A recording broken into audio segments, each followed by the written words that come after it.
আসসালামু আলাইকুম গাইস। জীবনের প্রথম প্রবাসে ঈদ। সবাইকে ঈদ উল ফিতরের শুভেচ্ছা ও ঈদ মুবারক।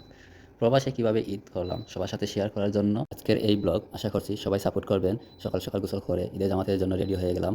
জামাত শেষে সবার সাথে আনন্দ ভাগাভাগি করে রুমে চলে এসে হালকা নাস্তা করে নিলাম।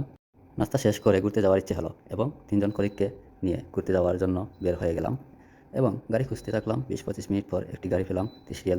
সাথে সাথে সবাই গাড়িতে উঠে গেলাম এবং সবাই সবার আসনে বসে পড়লাম। আর শুরু হলো আমাদের সাগর পাড়ের যাত্রা। দেখতে থাকুন, সবাই সাথে থাকুন ইনশাল্লাহ। গাইজ, সাগর পাড়ে যাওয়ার পথে কিছু সৌন্দর্য দেখানোর চেষ্টা করতেছি আপনাদেরকে। অবশ্যই আপনাদের ভালো লাগবে। আর যদি আমার ভিডিওটি আপনাদের ভালো লাগে অবশ্যই শেয়ার করবেন, লাইক করবেন, কমেন্ট করবেন এবং সাথে থাকবেন, সাপোর্ট করবেন। ধন্যবাদ সবাইকে। স্ক্রিনে আপনাদেরকে সৌদি আরবের রাস্তার সৌন্দর্যগুলো দেখানোর চেষ্টা করতেছি। আপনাদের অবশ্যই ভালো লাগবে আশা করছি। গাইজ, আমরা সাগর পাড়ের কাছাকাছি চলে আসতেছি এবং সাগর পাড়ের কিছু সৌন্দর্যগুলো দেখানোর চেষ্টা করতেছি। সাথে থাকুন এবং দেখতে থাকুন। এই স্পটটা হচ্ছে সৌদি আরবের সবচেয়ে ভাইরাল একটা স্পট। এখানে সবাই আসে ঘুরতে এবং গাইজ, আমি আপনাদেরকে সবথেকে সুন্দর স্পটগুলো দেখানোর চেষ্টা করতেছি।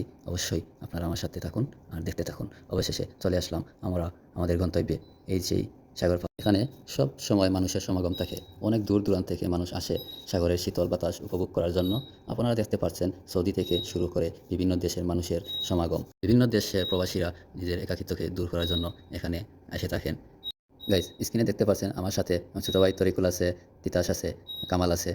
সবাই আমাদের জন্য দোয়া করবেন, আমরা যেন এভাবে সবসময় একসাথে থাকতে পারি এবং কাজের ফাঁকে আমরা যেন বিভিন্ন জায়গা ঘুরে বেড়াতে পারি এবং আপনাদের সাথে শেয়ার করতে পারি। ধন্যবাদ। সবাই ভালো থাকবেন, সুস্থ থাকবেন। আল্লাহ হাফিজ।